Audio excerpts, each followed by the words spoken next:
Kalau ini iman sudah ada, gerakan sholat menghasilkan getaran.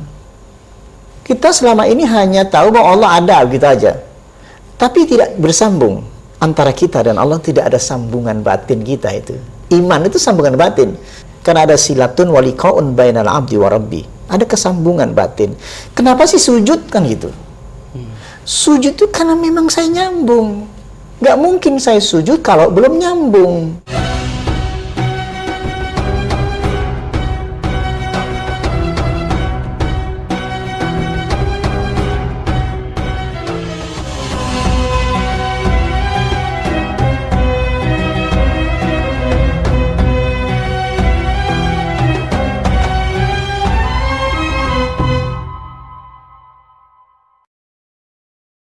Assalamualaikum warahmatullahi wabarakatuh. Waalaikumsalam warahmatullahi wabarakatuh. Alhamdulillah wassalatu wassalamu ala rasulillah. Alhamdulillah, sahabat khusyuk yang dirahmati Allah, kembali berjumpa dengan guru kita Ustaz Abu Sangkan. Dan lagi-lagi kita masih ngebahas tentang sholat, Ustaz. Karena belum selesai nih, panjang sekali soal sholat ini. Dan di episode sebelumnya kita sudah ngebahas tentang i'tidal. I'tidal ini adalah bagian dari zikir. Jadi jangan cepet-cepet, Ustaz ya. Jangan cepet-cepet i'tidal kemudian langsung sujud. Nah, lanjutan dari i'tidal itu adalah sujud, Ustaz. Iya. Karena sujud ini juga disebutkan dalam Al-Qur'an banyak. Tidak hanya sholat, perintah untuk sujud itu banyak, Ustaz. Sujudlah yang lama gitu kan. Kemudian ketika malaikat juga menyuruh kepada Maryam juga ruku dan sujud gitu ya. Ada kata-kata sujud dan ruku. Nah, ini sujud ini sama nih, Ustaz. Kalau kita lihat ya sujud juga banyak yang cepat ya. Padahal ini kan kalau posisi itu posisi sangat rendah di hadapan Allah sujud ini. Apalagi kan di dalam Al-Qur'an ada surat As-Sajdah gitu ya. Iya. Itu kan bagian yang berarti sangat penting sujud ini dalam tahap dalam ritual salat ini. Iya. Gimana pemaknaannya Ustaz sujud ini supaya kita tidak sujud dengan cepat-cepat, Ustaz? Sajdatan la yarfa'u ra'sahu anha hatta yalqa. Dalam kitab Al-Husu' fi Shalah yang disusun oleh Syekh Sa'id bin Ali bin Wahab Al-Qahtani mengatakan, dalam sujudmu jangan engkau angkat dulu kepalamu hatta yalqa, sampai kamu merasakan ada perjumpaan. Balik lagi, setiap gerakan itu perjumpaan, ya kan? Wasta'inu bis-sabri was-salah wa innaha lakabiratun illa 'alal khashi'in. Apa khusyuk itu? Alladzina yadhunnuna annahum mulaku. Liqa'nya itu. Makna liqa' itu apa? Silatun wa liqa'un bainal abdi wa rabbi. Silatun nyambung antara hati sang hamba dan Allah. Dalam sujud pun demikian. Jadi semua gerakan sebenarnya tanpa terputus. Takbiratul ihram juga silatun wa liqa'un bainal abdi wa rabbi. Sujud sajdatan la yarfa'u ra'sahu anha hatta, syaratnya apa? Hatta yalqa, seperti sudah bertemu dengan Allah. Iya, sampai engkau merasakan perjumpaan dengan Allah. Faksiru doa, perbanyak doa kata Nabi. Sekarang saya kembalikan lagi tentang makna sujud. Bagaimana sujudnya Nabi? Kan gitu. Bahwa sujud itu harus tumakninah, bacaannya itu sunnah. Nah, balik lagi, kembali lagi, ini banyak terbalik-balik. Orang diukur dengan bacaannya. Selesai bacaan langsung angkat kepala. Jadi sebenarnya yang terpenting bagaimana engkau sujud sajatan la yarfa'u ra'sahu anha hatta yalqa. Tujuannya yalqa. Cari liqa'nya itu. Laqiya rabbah. Perjumpaan dengan Tuhannya itu. Nah, ini nggak terbiasa. Kita kan asal macok ayam macok makanan kan gitu. Sampai Nabi melarang kan gitu. Jangan sampai sujud wa yangkuru fi sujudi. Terburu dalam sujud, tidak boleh. Hatta yalqa, sampai kau merasakan ada perjumpaan di situ. Ada getarannya sujud juga. Gini, yang menjadi problem kita selama ini, kita nggak dikenalkan dengan Tuhannya. Nggak dikenalkan dengan Allahnya. Itu problemnya. Kita tahu nama Allah, tahu gitu loh, tapi tentang Allah yang dimaksudkan yang seperti apa? Ma'rifatullahnya. Ma'rifatullah itu bahwa walaupun Allah itu tidak bisa ditembus oleh mata saya, la tudrikuhul absar wa huwa yudrikul absar wa huwa latiful khabir. Allah tidak bisa dilihat oleh mata saya. Setuju saya itu, sangat setuju. Wa huwa yudrikul absar. Dan dia melihatmu, memperhatikan kamu, mengamati kamu. Itu kesadaran keimanan. Alladzi yaraka hina taqumu, dia melihatmu hina taqumu, di saat berdiri. Kau dilihatnya Allah. Wa taqallubaka, gerakan menuju rukuk, sujud, fis sajidin. Allah berfirman seperti itu. Allah perhatikan kamu loh, ketika berdiri, gerakan menuju rukuk dan sujudmu, dilihat Allah. Nah, kalau ini iman sudah ada, gerakan sholat menghasilkan getaran. Kita selama ini hanya tahu bahwa Allah ada, gitu aja. Tapi tidak bersambung. Antara kita dan Allah tidak ada sambungan batin kita itu. Iman itu sambungan batin. Makanya sambungan batin itu innamal mu'minuna alladzina idza dzukirallahu wajilat qulubuhum wa idza tuliyat 'alaihim ayatuh zadatuhum imanan. Itu tuh. Sehingga orang beriman itu disebut nama Allah bergetar hatinya. Ini kan sambungan. Karena ada silatun waliqaun bainal 'abdi wa rabbi. Ada kesambungan batin. Kenapa sih sujud kan gitu? Sujud itu karena memang saya nyambung. Gak mungkin saya sujud kalau belum nyambung. Gak mungkin kita berkomunikasi kalau gak ada sambungan. Gak mungkin saya saling mencintai kepada yang saya cintai, yaitu istri misalkan, kalau saya tidak ada sambungan. Sulit rasanya untuk bisa dinikahkan kalau hati tidak ada kesambungan. Padahal fisiknya ada, tapi kalau hati tidak sambung, pura-pura. Gak bisa. Takhosya'an namanya, pura-pura itu namanya. Ya kan? Kemudian sholat juga sama. Bayangkan sholat berapa tahun kita nggak nyambung. Gimana mau sujud? Sepertinya begitu sekilas. Gerakan sholat itu seperti tak ada makna. Apalagi tidak mengerti artinya. Ini pun belum tentu orang Arab bisa nyambung kepada Allah. Buktinya, orang Arab yang ngerti Quran pun, yang ngerti bahasa Arab pun, bisa tidak nyambung. Tidak bergetar. Tidak bergetar. Kan berarti nggak gampang khusyuk itu. Khusyuk itu al-khawfu da'imu fil qalbi. Khusyuk itu rasa takut hatinya kepada Allah. Perasaan takut pada Allah itu kan karena iman. Abu Jahal tuh tidak takut sama Allah kan gitu. Tidak beriman kan gitu.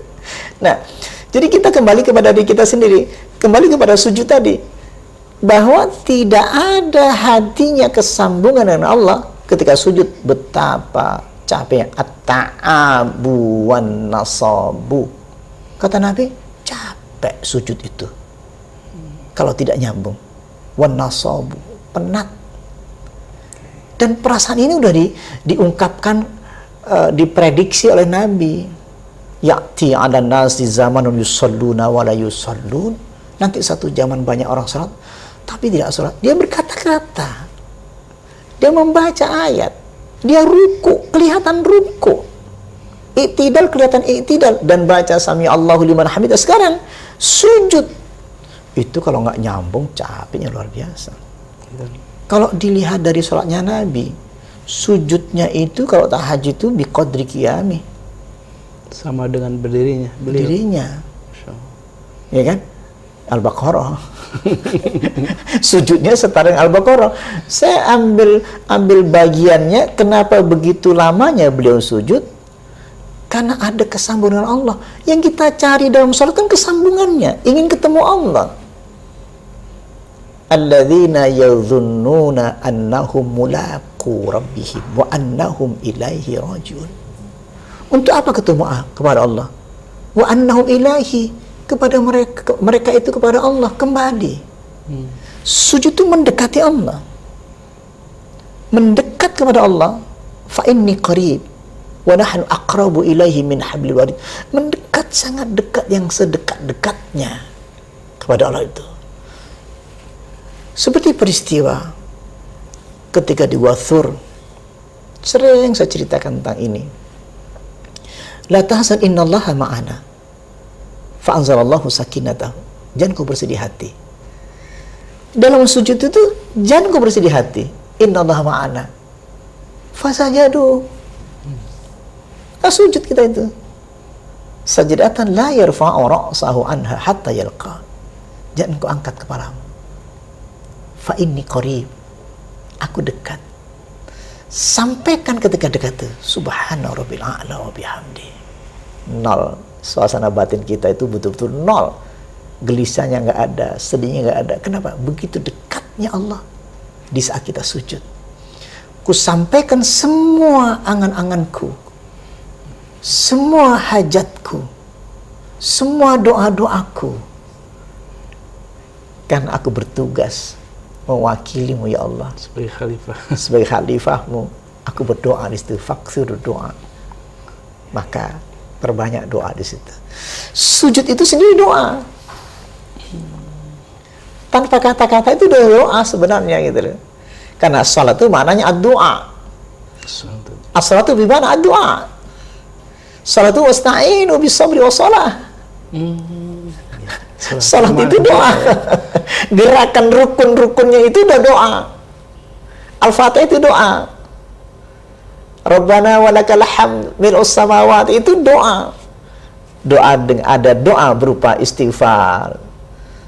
Rabbi firli. Dari kesalahan kan berdoa. Ya Allah, ampuni saya. Kan doa juga. Warhamni. Doa juga. Wajibuni. Warfa'ni. Warzukni. Wahdini. Wa'afini. Wa'afwani. Kan doa juga. Salat itu isinya doa semua. Ada tanpa kata-kata. Rukun-rukun itu doa. Makanya doa yang dikabulkan itu ketika tumaknina. Doa yang dikabulkan ketika di Arafah. Padahal di Arafah nggak ada bacaannya. Yaitu doa yang dikabulkan ketika wukuf. Ketika tenang di Arafah itulah doa dikabulkan. Kenapa kok doa dikabulkan di Arafah itu? Arafah ya'rifu ma'rifat. Mengenal Allah. Yang mengenal Allah yang doa dikabulkan. Yang kenal Allah itu apa saja? Ketika menyebut nama Allah, aku kenal. Ketika Allahu Akbar, bergetar hatiku. Kenal berarti. Allahu Akbar, sujud, bergetar hatiku. Di situ doa. Sami Allahu liman hamidah. Sama. Semua gerakan-gerakannya itu suasana bersama Allah, suasana tenang. Ala bi dzikrillahi tatma'innul qulub. Karena salat itu zikir. Wala dzikrullahi akbar. Zikir puncak-puncaknya zikir. Tadi kan ada hadis yang dikutip oleh Ustaz bahwa Rasulullah pernah memerintahkan kita untuk memperbanyak doa ketika sujud, Ustaz ya. Iya. Kan itu kan posisi paling dekat gitu ya. Paling dekat dengan Allah. Ini doa apa saja bisa dilakukan, Ustaz? Dengan bahasa yang mungkin tidak semua orang mempunyai doa dalam bahasa Arab itu. Artinya doa yang ya dengan bahasa kita juga boleh, Ustaz. Doa yang dibolehkan itu kan semua doa sebenarnya kan gitu. Yang penting tidak mendoakan yang jahat. Kadang-kadang kita suka sakit hati sama orang, mendoakan orang agar celaka misalkan. Kita dibolehkan berdoa yang baik-baik. Dan itu tidak perlu harus pakai bahasa Arab. Dalam hati saja. Makanya tidak boleh diungkapkan dalam bentuk bahasa dan terdengar oleh temannya sebelahnya. Batal salatnya. Ya, terutama kepada istri gitu kan. Diungkapkan lagi kan, dengar dengan istri marah pula dia kan gitu. jadi itu suasana batin yang benar-benar doa kebaikan. Jadi bolehkan, boleh. Panjang juga boleh. Tapi kalau sholat jamaah jangan kan gitu. Ngapain dia lama-lama dalam sujudnya? Disesuaikan begitu. Sesuaikan suasananya itu. Kalau saya menggunakan doa Allahumma alhimni rusdi wa qini sarra nafsi. Inni a'udzubika min ilmin la yanfa' wa min qalbin la yakhsha wa min nafsin la tasba wa min da'watin la yustajabu laha. Merintis sekali. Ya Allah, beri aku ilham petunjuk. Sebagai petunjukku dalam kehidupanku ini. Karena aku pengen dapat petunjuk itu dalam kehidupanku. Wa qini sarra nafsi. Ya Allah, lindungi aku dari kejahatan hatiku. Itu paling saya sering dilakukan itu. Itu Rasulullah yang ajarkan. Kemudian inni a'udzubika min ilmin la yanfa wa min qalbin la yakhsha wa min nafsin la tasba wa min da'watin la yustajabu laha. Ya Allah, aku berlindung dari ilmu yang tak manfaat. Kita banyak ilmu, banyak sekali numpuk-numpuk, tapi tak bermanfaat. Wa min qalbin la yakhsha, aku berlindung dari hati yang tak pernah takut pada Allah. Wa min nafsin la tasba, dari nafsuku yang terus bergelora, ingin dunia terus. ingin keinginan macam-macam. Yang terakhir ini yang paling ditakutkan, wa min da'watin la yustajabu laha, dari doa-doa yang tidak pernah dikabulkan. Kita doanya panjang tapi tidak dikabulkan. Hanya dua itu yang saya pakai dalam sujud doa terakhir, terutama itu saya ajarkan juga kepada santri-santri agar berdoa ini. Nah, ini mudah-mudahan manfaat untuk semuanya itu. Tadi soal doa yang tidak diijabah itu berarti Ustaz ya, orang Allah yang ketika sudah benci terhadap orang itu, maka Allah tidak akan kabulkan. Sebenarnya doa itu gampang sebenarnya. Bahkan ud'uni astajib lakum, itu kata-kata yang sangat sederhana dan yang tidak dipercayai. Susah. Coba kita mau ilmu apa lagi? Saya ingin mengembalikan, bisa nggak sholat ini dipercaya oleh si pemakainya, gitu loh. Karena sholat itu adalah doa ya. Doa, gitu loh. Itu masih akan bertanya lagi tuh. Gimana caranya? Bingung kan gitu loh. Wong kita cuma sederhana, ya Rabb, tolong saya. Kan wasta'inu bisabri wassalah. Ya Allah, tolong saya. Dengan sholat iki, minta tolong. Dan tetap aja orang pengen bergantung kepada ustadznya. Tolong didoakan. Tolong doakan. Walaupun boleh sebenarnya ya. Padahal boleh ya. Tapi kalau saya akan menghindar.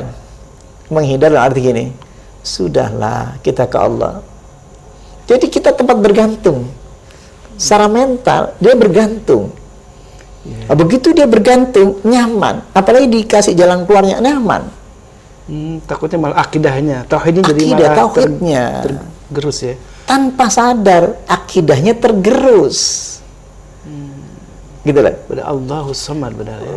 Seolah-olah si sayanya, anggaplah begitu ya, seolah-olah kita menjadi penyelamat bagi dia, penyelamat keluarganya, problematikanya. Apalagi saya punya problem, saya nggak bisa kemana-mana kecuali sama Allah. Cukup saya sholat. Ini yang nggak familiar kepada masyarakat pada umumnya. Ini yang menjadi problem.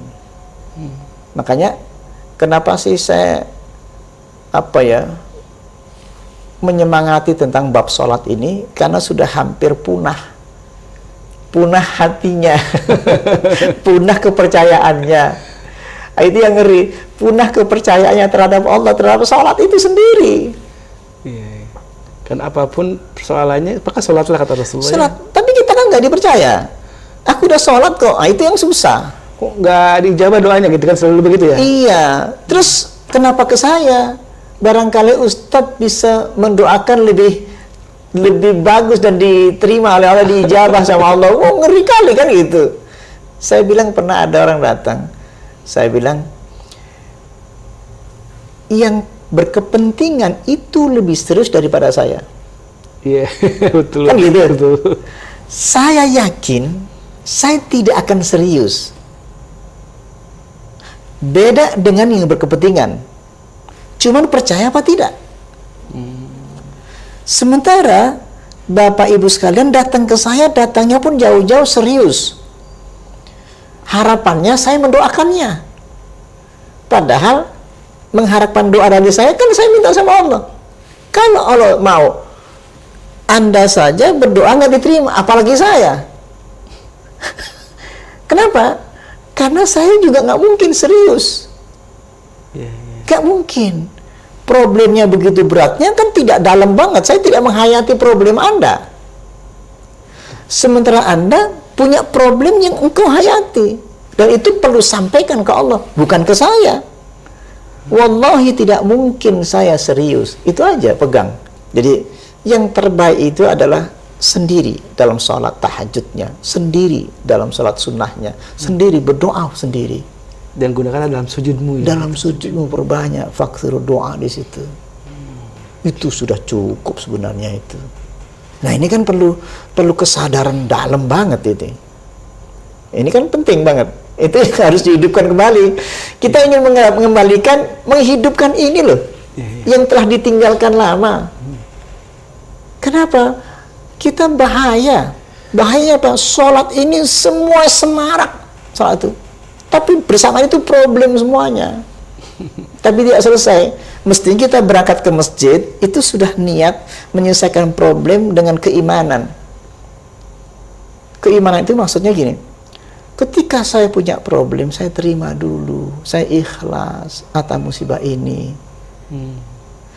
Makanya orang berangkat ke masjid itu udah berseri-seri, udah bahagia, nggak apa-apa kok. Masalah itu, saya terima musibah ini terjadi kok. Maka di sini setelah diterima baru sujud yang sempurna. Wasta'inu bis-sabri was-shalah. Mintalah tolonglah kepada Allah. Jangan hapuskan. Dengan sabar. Yang ngerti sabar itu yang bermasalah. Iya. Ya kan? Jadi sabar. Kena kasus kan bukan saya yang punya kasus. Andalah yang punya kasus. Anu nerima, terima. Wa may yu'min billahi yahdi. Kalau engkau nerima, Allah buka hatinya. Nggak mungkin saya yang dibuka. Maka engkau akan dilapangkan oleh Allah. Fama yuridillahu ayyahdiyahu yasrah sadrahu. Di sini dilapangkan tiba-tiba. Bukan saya dong. Ada hubungannya batin dengan Anda sendiri dengan Allah. Saya sendiri. Aku punya masalah sekarang. Aku nerima. Ma asaba musibatin illa biiznillah wa may yu'min billahi yahdi qalbah. Kan pribadi. Tidak ada musibah yang terjadi kecuali itu izin Allah. Barang siapa nerima musibah itu, saya yang kena musibah. Ya di qalbah. Seketika itu Allah lapangkan dada saya. Di mana letaknya kelapangan itu bisa lakukan?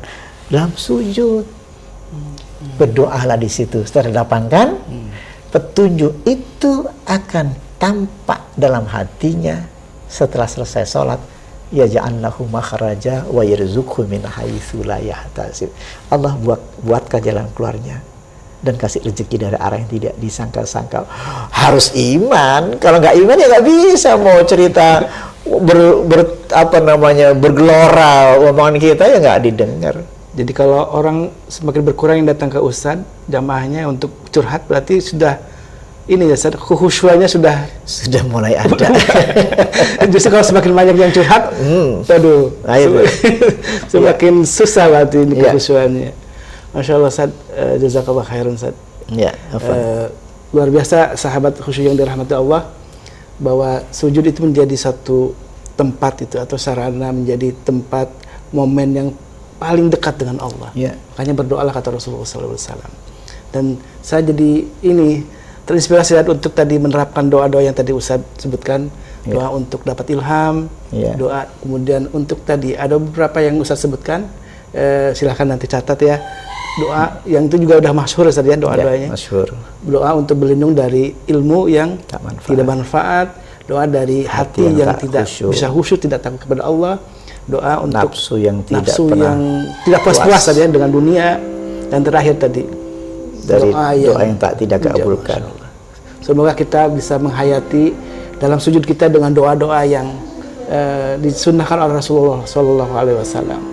Sahabat khusyuk yang dirahmati Allah, mudah-mudahan ini masih banyak episodenya soalnya karena selain sujud nanti ada lagi tambahan karena ada tasyahud yang belum juga harus dibahas, ada juga nanti salam dan itu juga maknanya banyak. Mudah-mudahan sahabat khusyuk terus mengikuti kajian bersama Ustadz Abu Sangkan, kajian seputar sholat. Wabillahi taufiq wal hidayah. Wassalamualaikum warahmatullahi wabarakatuh.